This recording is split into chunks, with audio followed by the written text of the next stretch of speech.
तो hello student, आपके सामने क्लास 10th के मैथ के दूसरे चैप्टर का इंपॉर्टेंट बहुविकल्पी क्वेश्चन है। ठीक है, तो आपको दूसरे चैप्टर में बस यही 5 इंपॉर्टेंट बहुविकल्पी क्वेश्चन करके जाना है। ठीक है, इसी में से क्वेश्चन फंस जाएंगे। ठीक है, और बाकी जो क्वेश्चन आएंगे तो जब मैं लॉन्ग वाला कराऊंगा या लघुत्तरी या अति लघुत्तरी करवाऊंगा उसमें से फंस जाएगा। उसी से संबंधित क्वेश्चन आते हैं, इसमें से और बहुत ज्यादा इंपॉर्टेंट क्वेश्चन नहीं आने वाले हैं।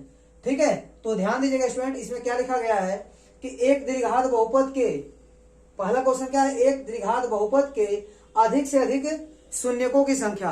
देखिए स्टूडेंट, अगर रैखिक बहुपद है मतलब एक घात वाला बहुपद है तो उसके अधिकतम शून्यकों की संख्या 1 होती है, और द्विघात बहुपद है तो अधिकतम शून्यक कितने होते हैं, 2, और त्रिघात बहुपद होगा तो अधिकतम 3 शून्यक होंगे। समझ में आ गया? इसका मतलब इसमें लिखा गया है द्विघात बहुपद, तो द्विघात बहुपद के अधिक से अधिक 2 ही शून्यक होंगे, तो आप टिक कर देंगे दूसरा वाला ऑप्शन। ठीक है, अब आइए क्वेश्चन नंबर 2 पर। इसमें क्या लिखा गया है, निम्नलिखित में से कौन सा ग्राफ द्विघात बहुपद का नहीं है।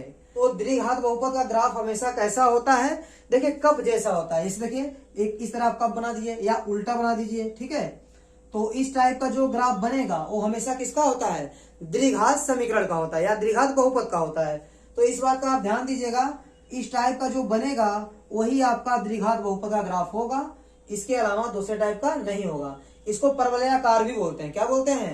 परवलयाकार बोलते हैं। तो ध्यान दीजिएगा, देखिए परवलयाकार बना है, यह भी बना है और यह भी बना है, तो ये तीनों द्विघात बहुपद के ग्राफ हैं। और ये जो आपका चौथा दिख रहा है वो परवलयाकार नहीं बना है, क्योंकि देखिए परवलयाकार बनेगा इस शेप में बनेगा या इस शेप में बनेगा। ठीक है, तो द्विघात बहुपद का आपका ग्राफ होगा। तो ये सब द्विघात बहुपद ग्राफ है ABC, और चौथा आपका द्विघात बहुपद का ग्राफ नहीं है। आपको ही चाहिए द्विघात बहुपद का नहीं है, ऐसा ग्राफ बताइए जो द्विघात बहुपद का नहीं है, तो डी वाला ऑप्शन सही हो जाएगा।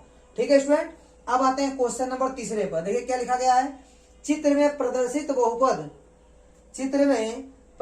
बहुपद के ग्राफ के आधार पर बहुपद के शून्यकों की संख्या ज्ञात कीजिए। देखिए ये जो ग्राफ बना हुआ है इस पर ध्यान दीजिएगा, यह ग्राफ जितने बार x अक्ष से मिलेगा उतने शून्यक होंगे। आप काउंट कर लीजिए कितने बार मिल रहा है। देखिए आते समय देखिए एक यहाँ मिला, फिर यहाँ जब जाएगा दूसरा, और यह तीसरा, और यह चौथा। ठीक है, तो x अक्ष को कितने बार काटा, 4 बार काटा। तो x अक्ष को 4 बार काट रहा है, इसका मतलब इसके 4 शून्यक होंगे। कितने शून्यक होंगे, 4 शून्यक होंगे। तो बोला कितने शून्यांक होंगे, ठीक है, शून्यांक 4 होंगे।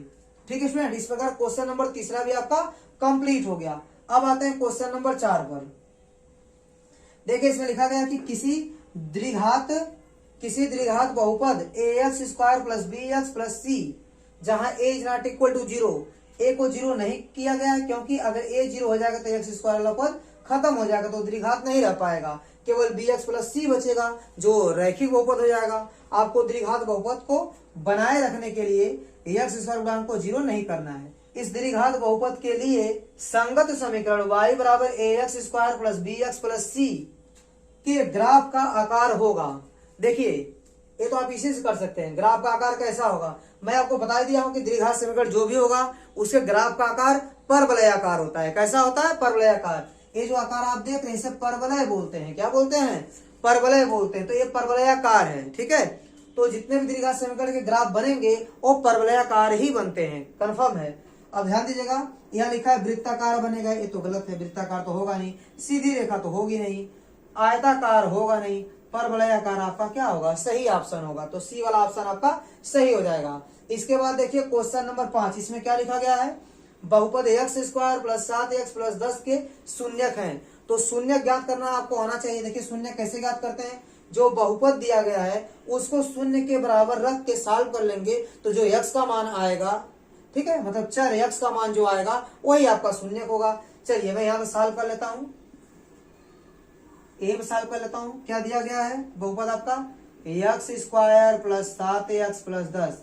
तो बहुपद जो दिया गया है उसके बराबर आप 0 कर लीजिए। ठीक है, अब इसके बाद देखिए यहाँ प्लस है, जोड़ने पर 7 गुणा करने पर 10। ऐसी कौन सी दो संख्याएं हैं कि जिसको जोड़े तो 7 और गुणा करे तो 10। तो आपका जवाब होगा 5 और 2। 5 और 2 जोड़ेंगे 7 हो जाएगा, 5 दूनी 10, तो 5 और 2 पर लगेगा फैक्टर।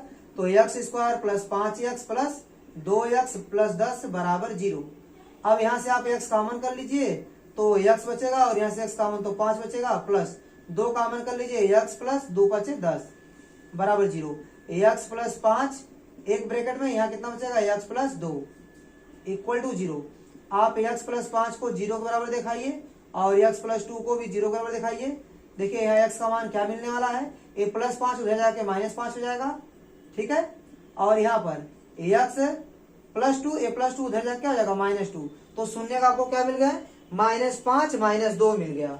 ध्यान दीजिएगा, -5 -2 ऑप्शन नंबर ए आपका सही हो जाएगा।